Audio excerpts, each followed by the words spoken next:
By the late 1990s, there were enough Mexican gray wolves in captivity that it was possible to begin reintroducing a few wolf families into the wild.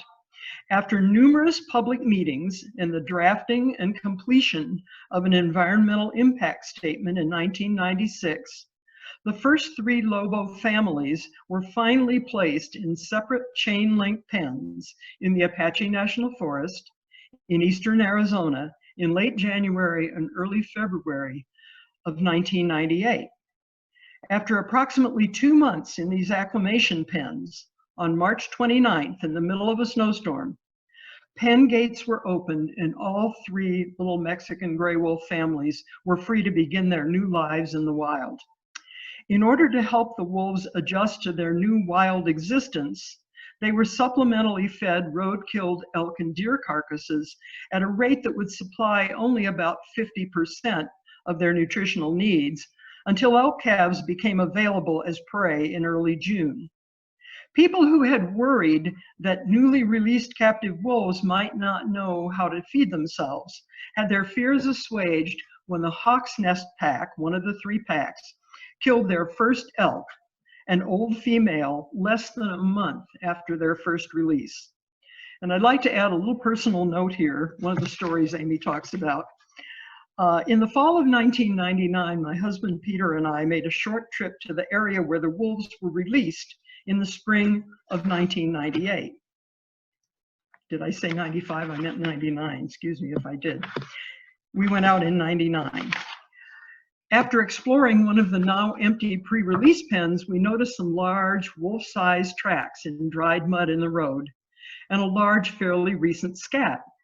As we walked slowly back to our car, we were greeted by a low howl from the south wall of the canyon where the pen was located. The wolf, we looked up and we caught a brief glimpse of a wolf face partly obscured by a ponderosa pine trunk. When the wolf saw us, it immediately took off and ran through the woods and disappeared. When we reached the main road, a law enforcement officer from the Fish and Wildlife Service who was there and had a telemetry receiver confirmed that the wolf we had seen was none other than the Hawk's Nest alpha male, AM 131.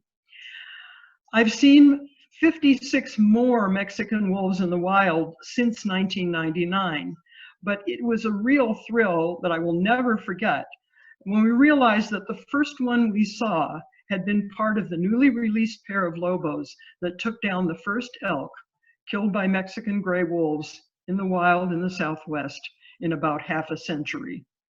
Next.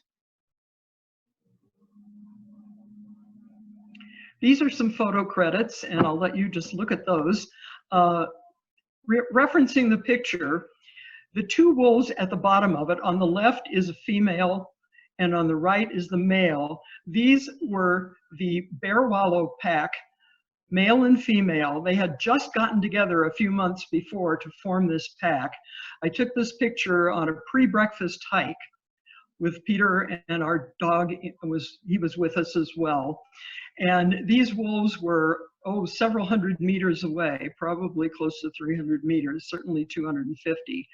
And so that accounts for some of the fuzziness of the photo. I had to blow it up a little bit on the computer and it just wouldn't stand that much magnification. But I thought you might enjoy seeing some more wild Mexican wolves. Thank you for your attention. I really had a good time talking with you. And I hope you all who are watching and listening get an opportunity to see these wolves in the wild.